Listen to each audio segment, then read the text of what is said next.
What's up, YouTube people? SSSoo back again for another video, man. Today we got a video uploaded by Cosmic Wonder. This one, yes, I'm back. This one is called Spiderman No Way Home post-credit scenes breakdown, ending explained. So, I, as you can clearly tell, been a little bit on a sabbatical. But now, I've been away because I've been trying to adjust to certain things, and I also was trying to stay away from spoilers. Well, for the next week or so, I was trying to stay away from spoilers for this particular movie, and I was fairly successful. You know what I'm saying? Like, besides like stuff I watched from like Cosmic Wonder and a few other like news sites and sources and stuff, but for the most part, I was like, okay, it's the last week. I'm gonna check this movie on Friday. Stay away from everything. I kept opening throughout that week. I kept opening YouTube, and there would pop up a video right in the top recommended section. It'd be like a spoiler or a clip from the film. So I kept avoiding. So I stayed away from YouTube and all that other stuff. Anyways, watched the movie. Thought it was absolutely amazing. No pun intended. And up there with some of the best, not only superhero films, but best Spider-Man film. Not the best. I haven't given it the best like Spider-Man film title yet. I don't know if it'd be Spider-Man 2. I gotta see it one more time. But anyways, we're gonna check this out by Cosmic Wonder. See what he has to say. I've been watching Cosmic Wonder. You know what I'm saying? I don't just watch him on cam. I watch him off cam. So I saw his review for the film and a few other people's reviews, like Ryan, Real Rejects, and all those guys and stuff like that. So we're gonna check this out because I have not watched this one. So let's get it, man. But before we do that, I hope you didn't forget. Let me know down below. How was your day? Hopefully it was pretty good. If it wasn't, hopefully this message just a little bit better. Let's get it, man. Let's go. How's it going, everybody? It's Warren. Welcome back to the Cosmic Wonder, where we talk all things Marvel and MCU. And before we get started, I must issue a spoiler warning for the ending of Spider-Man No Way Home and the post-credit scenes, which we are about to talk about. But if you've seen them or you are simply ready for the spoilers, let's go ahead and get started. In Spider-Man No Way Home, Peter goes to Doctor Strange to ask him to cast a spell to make everybody forget that Peter Parker is Spider-Man. Strange starts to cast the spell and says that everyone is going to forget that Peter is Spider-Man, but Peter quickly realizes that people should still know. At least someone else pointed this out to me. I was watching another person's breakdown or something. Doctor Strange, if I'm not mistaken, says he changed the spell 6 times, and then Peter corrects him and says 5. A lot of people are saying that's somewhat alluding to the different sinister, quote-unquote, Sinister 6 villains. We had Doc Ock. We technically had 6 villains, if you think about it. We had, well, quote-unquote, one's debatable. But we had Doc Ock, Goblin, Lizard, Electro, Sandman. And then later on, at the end of the film, it was revealed Venom had also came through, which we learned in Let There Be Carnage. So technically, those are 6 villains. But Spider-Man corrects him, and Peter corrects him and says, but he only messed him up 5 times. And therefore, only 5 show up for the whole battle or whatever. You know what I'm saying? Someone pointed that out. I was like, that's kind of interesting. Maybe that is like a little nod to that. I don't know. Some people, like his girlfriend MJ, his best friend Ned, his Aunt May, Happy Hogan. So Strange rewrites the spell a bunch until it eventually gets out of control, but Doctor Strange is able to contain it. However, as we would soon go on to find out, Strange wasn't able to contain all of it. Right. Some villains ended up breaking through. Instead of making people forget that Peter Parker was Spider-Man, it actually brought people who knew Peter was Spider-Man into the universe. And this started to break reality by the end Green of Goblin in this movie? Ends up getting let loose, and Doctor Strange cannot hold all of the people back coming from other realities. So in a true Peter Parker act, he puts everybody else in front of him and says, make everyone forget that I am Spider-Man. No exceptions, everyone. Strange casts the spell, and it seemingly works. By the end of the movie, nobody remembers that Peter Parker is Spider-Man. In fact, no one knows who Peter Parker is. Yeah, exactly. I think that's what it was. About in a different video. Forget Peter Parker. Like this does not come without consequences to Doctor Strange, as the second post-credit scene for Spider-Man No Way Home is a trailer for Doctor Strange in the Multiverse of Madness. Yeah, that was crazy. I was talking to someone and I was like, what? I don't remember the last time they put a trailer at the end of the post-credit scenes for a film. You know what I'm saying? Oh, actually, take it back. Was it Venom? Was it Venom, the very first Venom film? Wasn't there a trailer for Into the Spider-Verse at the end of that movie? Or was it one of the older Tom Holland Spider-Man films? One of them had like a Spider-Verse trailer, if I'm not mistaken. Best trailers that I've ever seen from Marvel Studios. But first, let's talk about it was good. First I want to see it though. Scene. Now, the Venom Let There Be Carnage post-credit scene brought Venom and Eddie Brock into the MCU. They were at a bar. I know what some people might be thinking. How did they get brought in by Doctor Strange's spell if Eddie Brock didn't know the who Hive Spider-Man was, symbiote let alone mind. that Peter Parker was Spider-Man? I think that's what it was. Keep in mind that Venom did say that he had billions of years of Hive knowledge. Exactly. So I'm willing to bet that it was actually Venom who knew that Peter Parker was Spider-Man and not Eddie Brock. In fact, it looked like Eddie Brock didn't even know who Spider-Man was at all. So I'll credit Venom with knowing who Peter Parker was. However, this moment is short-lived, as when Doctor Strange does the spell that makes everybody forget that Peter Parker is Spider-Man, sending them back to their own universes. We see Eddie and Venom go back. However, a part of the Venom symbiote does stay behind, which means eventually this is going to go on to bond with Spider-Man. It's so small Peter too. Parker, and it looks like we may get a more comic, insignificant Venom almost. story in the. Feel wrapped in love. I miss being on camera, but I did not miss like watching ads and stuff and YouTube in there. Hard life was, it is, isn't it? It got harder. Is this Euphoria?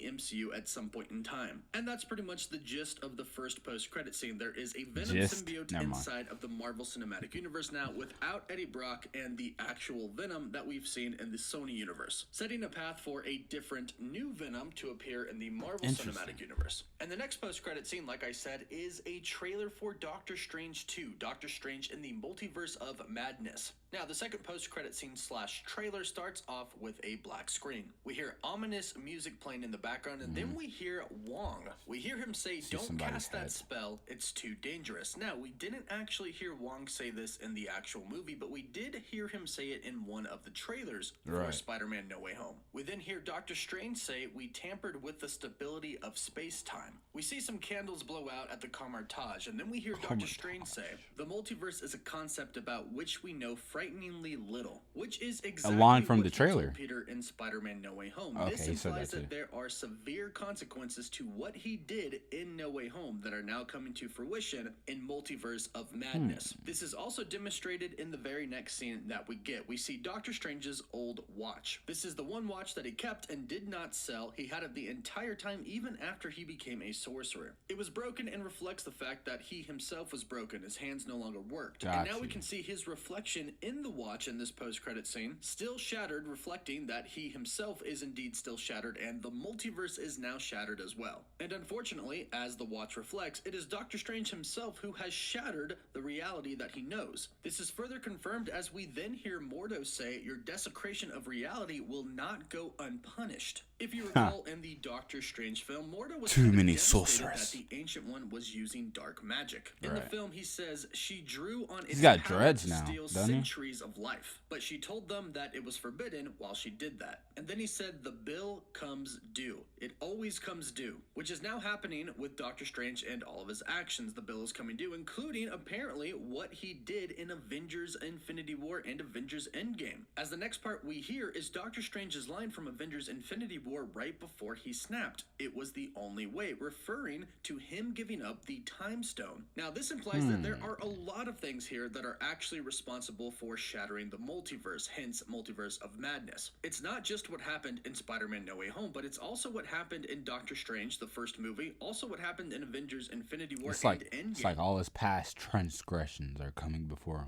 him at this singular moment. After all, the Ancient One explained in Avengers Infinity War in 2012 when Hulk went back and talked to her, she explained that if you remove one Infinity Stone from a universe, that would tamper with the flow of time and that their world would be overrun, and millions would suffer without their chief weapon against the powers of darkness, referring to the Infinity Stones. And this is actually exactly what is happening right now. The Infinity Stones no longer exist in they are our gone. universe. They were destroyed He mentioned by Thanos. that in the movie. In fact, this is even a point that is made during Spider-Man No Way Home when Peter originally goes to Doctor Strange and asks him to reverse time. Doctor Strange said even if he would be willing, he doesn't have the Time Stone anymore, the chief weapon against the power of darkness that the Ancient One mentioned. We see Doctor Strange go through a gate in which New York seems to be kind of falling apart. This actually looks like exactly what we saw in the What If episode where Doctor Strange and Strange Supremo had. What If episode 4. Doctor Strange bypassed an absolute point in time. This affected the universe and essentially made it start going away. And eventually that universe did completely go away. It sort of dissipated into nothingness, which seems to be what is happening right here. Now, as far as absolute points in time are concerned, Doctor Strange could have actually bypassed several of them, possibly affecting infinite amounts of different universes. He gave up the Time Stone, which the Ancient One did call their chief weapon, and even though Infinity War and Endgame made it seem like it was supposed to happen, perhaps there are some big consequences that follow up with that. Plus, not to mention, his spell did cause the Sinister Five to come into Spider-Man No Way Home and the main MCU timeline.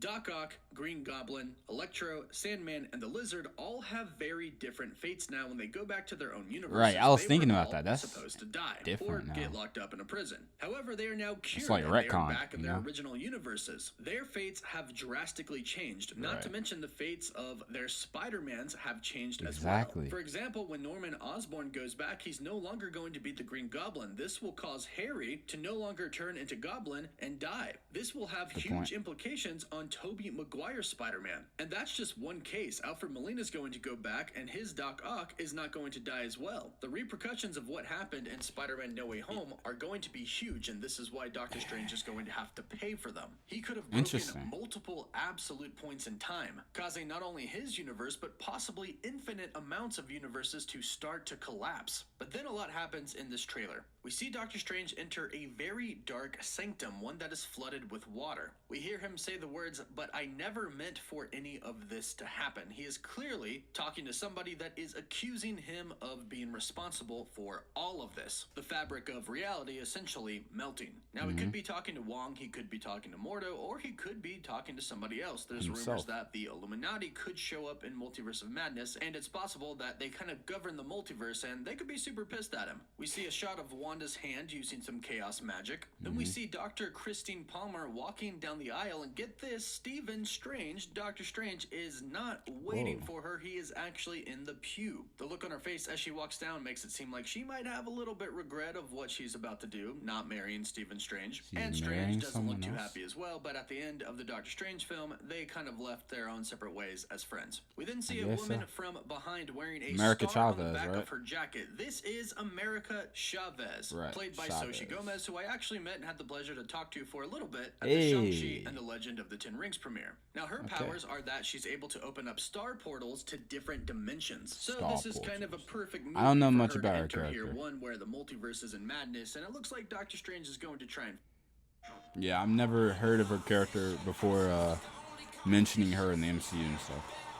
America Chavez. America Chavez, aka Miss America, is definitely going to be a key asset. We then see a very beat up Wong who looks like he's having a rough time. We then see somebody falling through a portal of a shattered reality, in which I originally thought was Doctor Strange, but it kind of looks like they have a ponytail here, so maybe not Strange. But if you look hard enough, you can definitely tell that that portal is a star portal, so it was created by America Chavez. We then cut to the big scene. Doctor Strange goes and he finds Wanda. She says, "I knew sooner or later you'd show up." And she starts talking about the mistakes that she made in WandaVision in Westview. But Doctor Strange says, "I'm not here to talk about Westview." Wanda then asks, "What are you here for?" And he says, "How much do you know about the multiverse? We need your help." In which Wanda looks very surprised, but we know that Wanda actually she's been reading that dark book about the multiverse at this point. At the end of WandaVision in the post-credits, looks a little different we saw the Scarlet Witch astral projecting and learning about other universes, about different realities, because she was searching for her kids. We actually heard the Doctor Strange theme music playing in the background of this scene. She was searching the Darkhold and actually learning very dark magic. All, of course, to find her kids, and what she finally did here at the very this photo is end. creepy. But since she Look at was her eyes. using astral projection to study, we could probably assume that she's read the entire Darkhold, which means that she's been tampering with dark magic. This is something that Mordo said was pretty forbidden. And even in a few scenes later, we she's see got a her picture suit. of her as the full Scarlet Witch. We see her in the middle of a seance surrounded by candles, and rumor has it that she is going to be somewhat of a villain in Multiverse of Madness. Now, we're not really sure who the main villain is at this point in time, but we do know that she's really wants to find her children, and she has been learning very dark magic. So she's going to be insanely powerful. Wanda. The Scarlet Witch now, fully unlocked, which makes her even more powerful, and we know that she's probably going to stop at nothing to find her children, even if that means having to fight Doctor Strange. But we'll have to wait and see on that. We then have a scene where where Doctor Strange comes out of a door. Now, the base of this door is kind of floating in another reality.